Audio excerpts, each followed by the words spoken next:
Yo, yo, yo, what's up, everyone? This is Vicente, And this is Izzy. and welcome back to another episode of the IV Podcast. Now, before we get into what this episode's about, let's just say this. We are at 55 subscribers on this channel, and we've only been doing it for a month.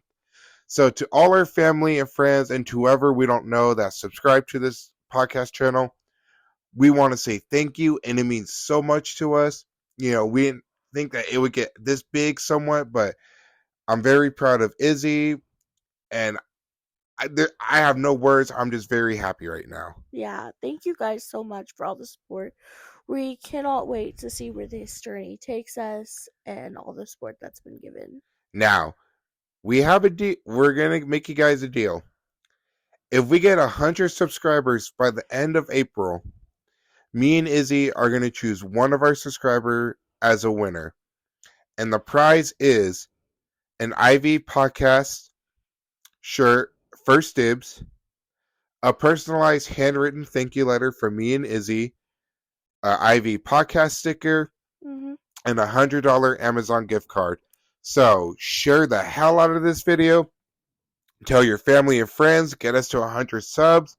Comment your name in the comment section. We're very excited. We want to get back for the love and support you guys showed us. So we just want to get back to you guys. Yeah, especially with how fast we've grown. We just want to say thank you for all the support and just for you guys listening to us. Yep. And without further ado, let's get on with the episode. Now, today's topic is something that means so much to me. Izzy knows it. Friends and family knows it. And we are going to give our personal ranking of the Scream franchise. Now, let me just get this out of the way. There is no such thing as a bad Scream movie. Mm-hmm. They're okay. Even if one is just okay or just good, it's not bad. Yeah, they have their hiccups here and there, but there's no such thing as a bad Scream movie. Every one of them is solid in their own way. Yep. And that's one thing I really love about the Scream franchise and overall is that no movie is a bad movie. Yeah, and it's very consistent. Like, if you watch these back to back, you're going to realize how consistent these movies are. When me and Izzy did our Scream marathon before doing this Scream franchise ranking, I looked at her when we got to the fourth movie and said, holy crap, this is pretty consistent. Mm-hmm. When you watch it back to back like that. Now, I don't want to say anymore. Let's get into these rankings. You ready, Izzy? I'm ready. All right, let's get into it. So starting at number 5 is Scream 4. Now, I do not hate this movie. I don't love it, but I like it. This movie talks about remakes and reboots of iconic horror franchises, most notably Friday the 13th, Texas Chainsaw Massacre, and Rob Zombie Halloween movies. I'm not trying to hate on it, but it's very hard. I promised my boy Jared I give him a rewatch soon, so yeah. Anyway, Scream 4 commentates on those type of horror movies. We get our main trio back, Sydney, Dewey, and Gail. And it's nice to know where they're at this story. The movie takes place in 2011. The cast of high schoolers in this movie, they're pretty okay. Kirby is a standout. Hayden Panettiere. I probably mispronounced her name. Forgive me. But Kirby is the number one character in this movie. Yeah, Kirby was one of my favorite characters. In this movie, we're also introduced to some more of Sydney's family. Most notably, Maureen Prescott's sister. That's Sydney's aunt. And we get to meet Sydney's cousin, Jill. And played by Emma Roberts. And, I know Emma Roberts from Nickelodeon, so it was kind of weird seeing her in a horror movie, R-rated, just seeing her drop the F-bomb. I'm just like, not used to that. So, yeah, this movie's good, but some negatives I do have about this movie are, I don't like the killer, Charlie, played by Rory McCulkin. No hate to the actor. He worked what he was given with, but I just felt like this dude was just kind of a weak character, weak motive. He did it for a girl, but that's real life. You'd be surprised of what a guy will do for a girl in reality, right, Izzy? Yeah, it seemed like his choice of being a killer was last minute. Yeah, and then the opening to this movie, it's kind of funny, but it's a little bit of annoying. It's like, it's a movie within the movie. Opens up with the opening of Stab 7, and after that fake out, we got a second fake out with the opening of Stab 6. And so when you get to the third opening, you're thinking, crap, is this just another Stab opening, or is this like the Scream 4 opening? Yeah. So yeah, I mean, I get what they're trying to do, but you could have done it a little better, or just not even do it at all. It was dumb. The kills in this movie, though, holy crap. The death of Olivia in this movie is probably one of the most goriest kill in this franchise. She gets gutted. There's blood all over the wall. And overall, I just think this movie, I honestly would say, until we see Scream 6 tomorrow, I think Scream 4 is the goriest in the franchise. Yeah, I will have to agree with that. That is one of the pros about this movie is if you are a gory person who likes it, this is definitely a movie to watch. Yeah, but my biggest negative with this movie, the fact that none of the main trio die yet. When I saw this movie in theater, I honestly thought that either Gail, Sydney, or Dewey was going to die. I think Gail should have died in this one. No offense to the character herself, no offense to Courtney Cox. I love Courtney Cox. But to me, Gail's kind of expendable, especially now. So I wish this movie took more risk, had more balls to do something drastic, do something different. Like, hell, maybe you could have made Gail or Sydney the opening kill. Like, that would have been a statement to be like, holy crap, this movie's for real. Yeah. I mean, it definitely that is one of the downfalls about this movie is that it feels like there are no stakes with it. It just feels like your typical Scream movie. Yeah. But overall, I do like this movie. And I know people are going to complain about the grain of this movie or like the lighting of this movie. And Oof. although I do kind of hate the film lighting in this movie, it's kind of grown on me. Yeah, it's like I said, it's making fun of horror reboots and horror remakes. And a lot of horror remakes and reboots at that time had that similar lighting. So it was just kind of copying it or making fun of it, give or take. Hmm. So for me, I would give Scream 4 a 7.2 out of 10 for my personal ranking. For me, I would give it about a 7 in my personal ranking. All right, and now moving on to number 4 is Scream 3. And boy, let me tell you, I used to fucking hate this movie. Excuse my French. Izzy knows me well, and she can tell you how much I hated this movie. Yeah, this is one that has definitely grown on us over the times we've watched it and has aged very well for us. Because when we first started watching the Scream movies, this was probably our last one in the Scream Oh, franchise. definitely. This used to be my bottom one. But this movie aged pretty good.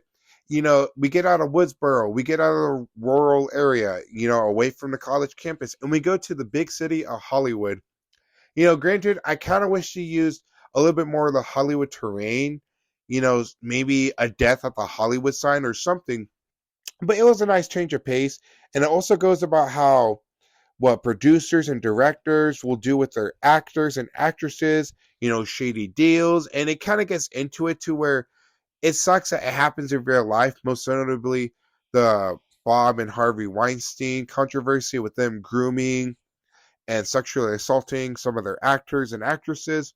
Hmm. And so this movie commentates on stuff like that. And so that's what I mean by it ages like fine wine. And I hated the voice changer. I still hate it, but I grown to just accept it. I still call BS on a voice changer perfectly mimicking someone's voice. On the phone is one thing, but legit in the movie, the killer is using the voice changer in front of someone, and you don't even hear the killer's voice. Yeah, it's disguised with someone else's voice, but it's like, come on, dude, you would be able to hear someone else, that other person's voice, like in person. Yeah, the technology doesn't seem like it would be there in the early 2000s when this movie was placed. Yeah, like I mean, maybe today, with deep fakes and just AI voices, but nah, not back then. And I used to hate the killer reveal, but I've grown to love Roman. Roman is probably my third favorite killer. in a franchise, and I like the connection he has to Sydney, which we'll talk about later in our ranking video. You know, the kills in this movie are okay at best, but this movie was affected by the Columbine high school massacre incident. Hmm. You know, may God, to whoever died that day, may God have you in his holy kingdom. You know, little moment of silence for that. But yeah. And so Scream 3 was affected by that incident greatly. Script changes, different killer, different story, and we'll talk about that later. Maybe next week it'll be the topic of our next episode. Yeah, so Scream 3 went through a lot of changes and rewrites, but overall, I do love the movie. It's grown on me over the years. I used to say this was the worst Scream movie. This isn't how you end a trilogy. And speaking of which, this movie talks about the ending of a trilogy and about how the end of a trilogy goes back to the first movie and how everything kind of links up together. Which I feel like what this movie does, especially when we get to talking about Roman. Oh yeah, yeah. And then another negative, and it's kind of a nitpick, is that the lack of Sidney Prescott in this movie. And I get it. Neve Campbell has scheduling conflicts with this movie, and so we get more Dewey and Gale, which I love. I love Courtney Cox. I love David Arquette. And they add Patrick Dempsey, who I love. And I'm not going to lie, I like Grey's Anatomy somewhat, you know, until his character died. Hmm. Spoiler alert. Sorry. Yeah, so it sucks that Sydney's not really in it, but story wise, it kind of makes a little sense some way because Sydney's hiding in isolation and she doesn't want to be found by the killer. Yeah. Um, the way that I do wish Sydney was more in this movie, but like you said, it makes a ton of sense why she wasn't because she was in isolation. Well, yeah, I mean, after being targeted by a killer so many times, you're just like, yep, I'm changing my name and hiding in the middle of nowhere. Which to me is smart, but it's like, but if you're in the middle of nowhere and he finds you, you're kind of aft on that. Yeah, when we rewatched it for this podcast, we actually figured out how the killer was able to find her, which was really interesting. Oh yeah. So for this ranking in the movie, I give Scream 3 7.8 out of 10. For me, I give it a 7.5. Okay, yeah, respectable, respectable. Yeah. And now we're at number 3, Scream 2. And Scream 2 talks about sequels to horror movies and do sequels suck? Is there a way sequels are better than the original? And I'm here to tell you, yes. There are many times where a sequel is better than the original. Terminator 2, better than the first movie. Spider-Man 2 with Tobey Maguire, better than the first movie. Hmm. Aliens, better than the first Alien movie. The list goes on and on and on and on. And so this movie kind of makes fun of sequels in a way, the sequel horror tropes. But the movie does kind of suffer from being 2 hours wrong, 2 hours long. Sorry, my bad. And so I don't mind if a horror movie is 2 hours long. I just want it to be paced at a good. I just want it to be paced fine. I don't want to pace too fast. I don't want to pace too slow because there are some scenes in this movie that are just paced slowly as hell. Most notably, the cafeteria Oh my scene where god. we get with Derek, played by Jerry O'Connell from Kangaroo Jack, where he sings to Sydney and everyone's clapping. I mean, yeah, it's cute and funny, but me and Izzy literally timed that entire scene, and it takes up 3 minutes and 30 seconds of the movie. And the only reason why it was in the movie was for Derek to give Sydney a trust bracelet or a trust necklace or something like that. Yeah. Um, and the reason we feel that it's not needed, like this entire scene isn't needed, is that there are multiple times throughout the movie where he could easily, in one of the conversations between him and Sydney, he could have gave her his necklace without this entire scene happening. Yeah, it's just basically ripping off Top Gun, the original Top Gun. Yeah.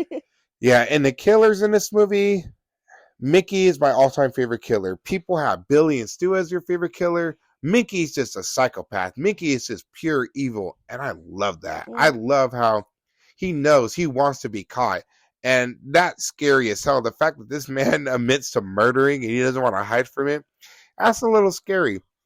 But the second killer reveal is amazing. I used to really hate it, but I love it. And it's Billy's mom, Mrs. Loomis. Or how Mickey says it, Billy's mother. Such a funny. It's a funny delivery line. But yeah. And it kind of it's a little homage to Pamela Voorhees in the original Friday the 13th, Jason's mom. And so I like that little homage to it. Yeah, when I watched this for the first time, I did not expect Billy's mom to be one of the killers at all. I knew Mickey, but not Billy's mom. Yeah, and then the way they set up that character, when you rewatch it, you're like, how did I not know the first time? Yeah. And the kills in this movie, they are up by 100 compared to the first movie. Not as much as Scream 4, but they get pretty gory and bloody in this one. The opening scene to this movie, I like it. I really do. It happens in a public place, most notably a movie theater, Mhm. a place where you think you're going to be safe. And then they kill off Omar Epps and Jada Pinkett Smith. You know, I think at that time she was just Jada Pinkett. She wasn't married or with Will Smith at the time, I believe. But yeah, they get murdered in the movie theater, and it's like, oh crap! Like if they got murdered in public, nowhere's safe. Yeah. Yeah, and so the gore in this movie is pretty good. You know, there's a death scene where a cop gets a spike or a bar impaled through the head, and the practical effects are good for that death scene. Mhm. A lot more action, but the biggest thing I will give this movie, and I used to hate it, was that they had the balls to kill off Randy Meeks, played by Jamie Kennedy. And I'm a huge Jamie Kennedy fan. I wish he was still more mainstream, but you know, I listen to his podcast. I highly recommend it if you like comedy. But to kill Randy Meeks is a character that was basically us, the audience. Mhm. And so killing him unceremoniously at the end of the second act was just holy crap.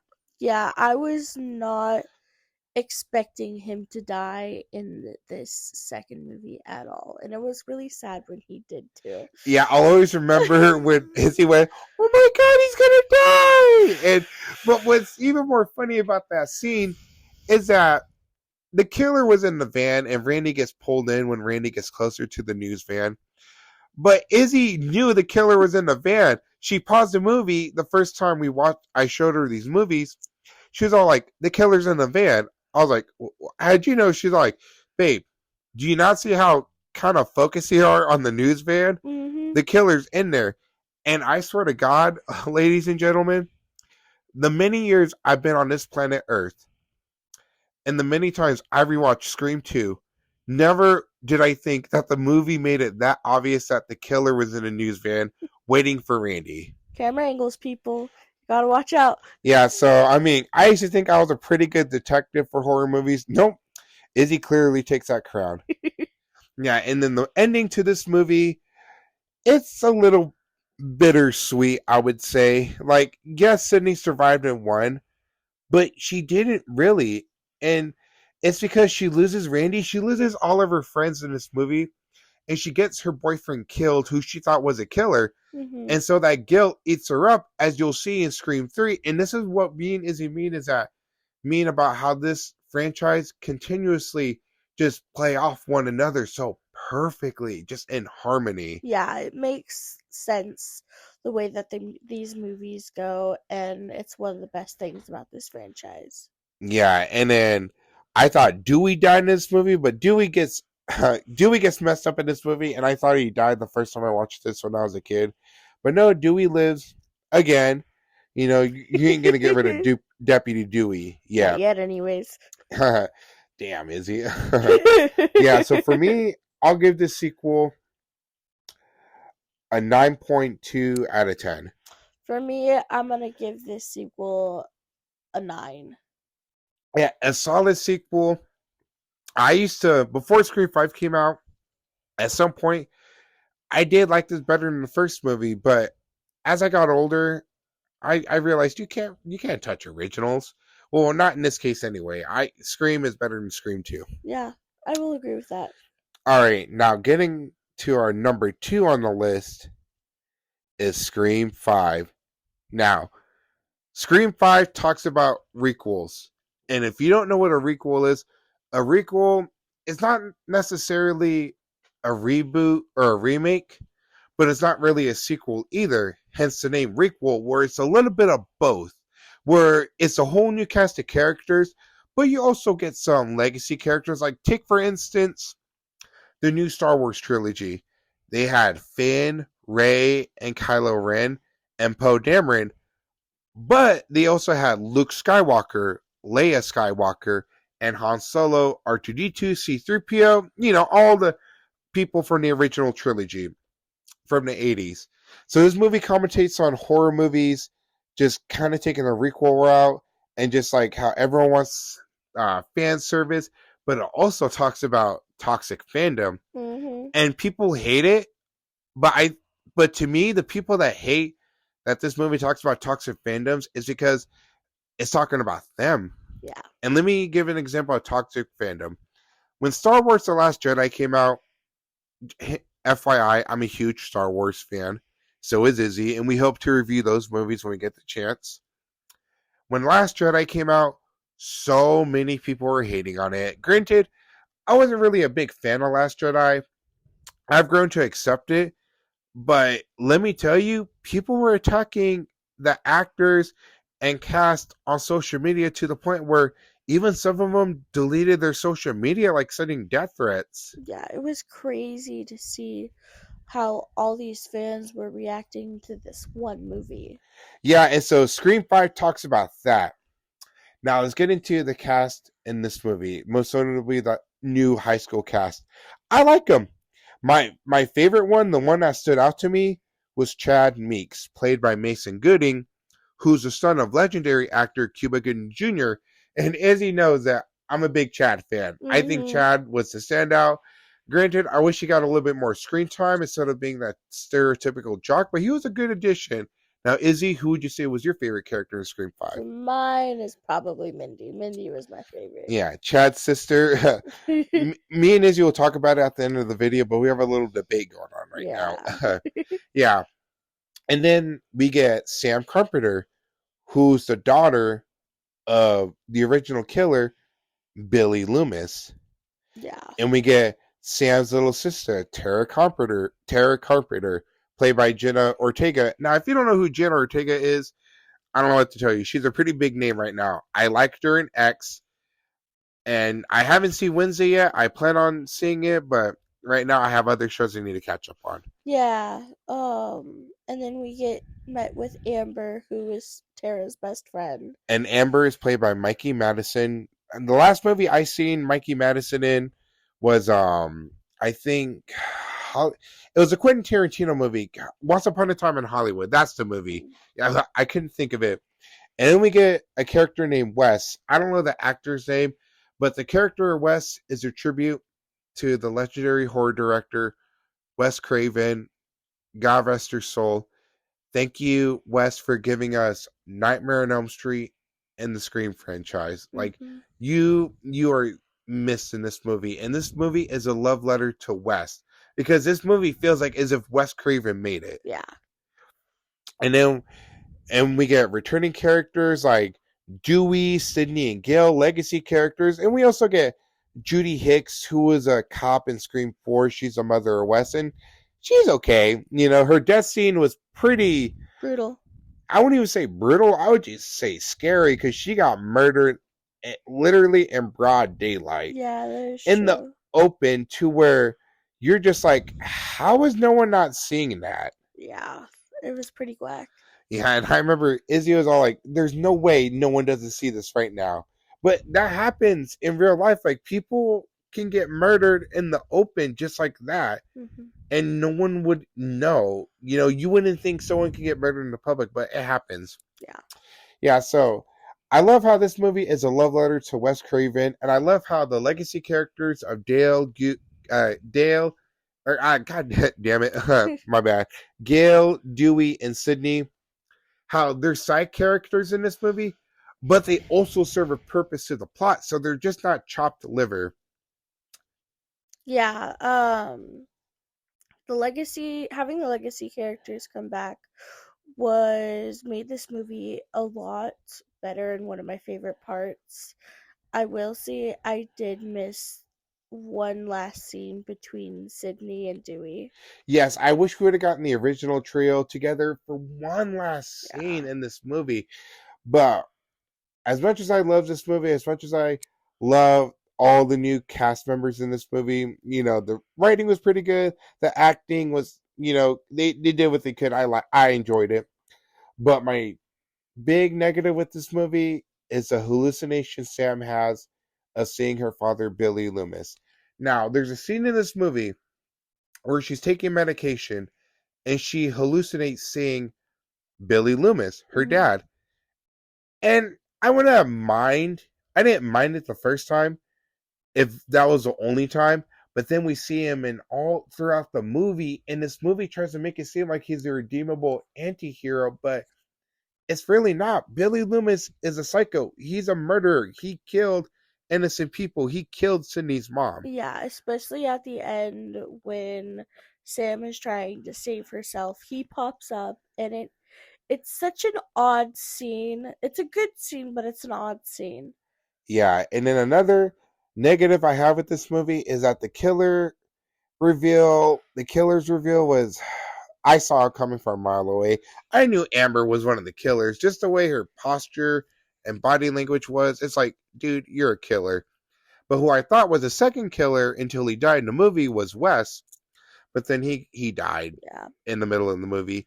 And then when it came to Richie, the more I observed Richie, who's played by Jack Quaid, who's in The Boys, another TV show I highly recommend if you love superheroes and dark comedy. Mhm. Yeah, Richie is Sam's boyfriend in this movie.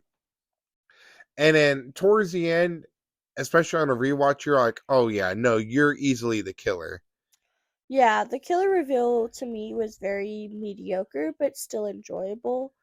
They tried to play Richie off as like a red herring, not knowing about the Stab franchise, but in the end, when you think about it, it's kind of just one little thing to throw you off. It's nothing Yeah, and even crucial Dewey even calls it literally, in like the first 20 minutes. oh, in the first 20 minutes, easily that Richie's one of the killers. And speaking of Dewey, a big positive I have with this movie is that Scream 5 finally had the balls to kill a legacy character off. It sucks it had to be Dewey, but let me go back to Scream 2.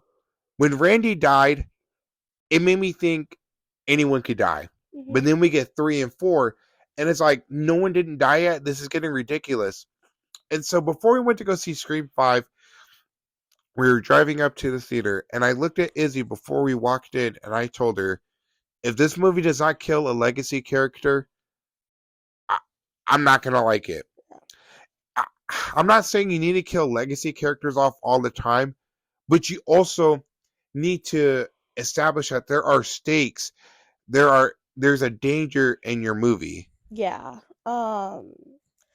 I I love Dewey as much as anybody else, but it really put a lot of meaning behind this movie by killing Dewey off. Yes, and Dewey was supposed to die in the first movie, but poor test audiences said they wanted him to live, and they Hmm. kept him alive.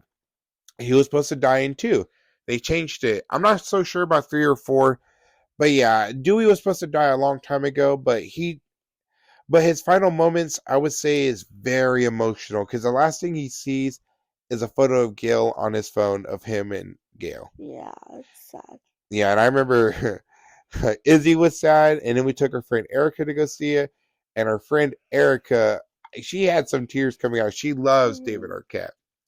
Yeah, so what keeps this movie for number 2, despite all the negatives we have about it, was that it was a love letter to Wes Craven. And as a big Wes Craven fan, and an even bigger Scream fan, I just want to thank Radio Silence for this movie. I loved it. For me, I'm giving it a 9.5 out of 10. Yeah, for me it's a 9.5 out of 10 too. Yeah. And then, of course, everyone knew what number one was going to be. Although at one point, I had Scream 5 as my number one. But after many rewatches and a talk with a friend of mine, Scream is my all time favorite. And it is at number one for the Scream franchise. What can I say about this movie? It literally saved the horror genre from dying. Drew Barrymore in the opening scene, the most scariest, most intense, and the best horror opening in cinema history. Like, literally, the opening of Scream could be its own short film. Yeah, this movie is one of the best. It opened the franchise to so many new things for other horror movies too, not just Scream. Yeah, and most notably, the horror movie I Know What You Did Last Summer. It is very inspired by Scream, and a lot of slashers are. But can you blame them? Scream was a success. Like, literally, not even a year later, Scream 2 came out. I think like 11 months after release of the first movie, Scream 2 came out. Scream is very popular. Yeah. Even a non-casual horror fan is going to know who Ghostface or what Scream is. Mhm. And for me, Scream was the first horror movie I've ever seen. I mean, yes, Halloween 1978 is my number one horror movie for now. I talked to Izzy about it. I'll get into it later. But Scream, I remember Scream scared the hell out of me as a kid. Literally, because of this movie, caller ID became a thing. Yeah. And I remember I talked to older people, and they said this movie had them scared. Yeah, this movie definitely puts some stakes into the horror genre in general. Yep, and it introduces us to the beautiful, the amazing. Izzy's kind of giving me a look right now, but she knows. Yeah. The awesome Neve Campbell, who was my number one crush as a kid. I loved her as Sidney Prescott. She is the number one and best final girl in any horror movie, and I will fight someone on that. And we get David Arquette as Dewey. We get Ski Ulrich as Dewey. Billy. Oh, God damn it. Yeah, Ski Ulrich as Billy. Sorry. And we get Courtney Cox as Gail.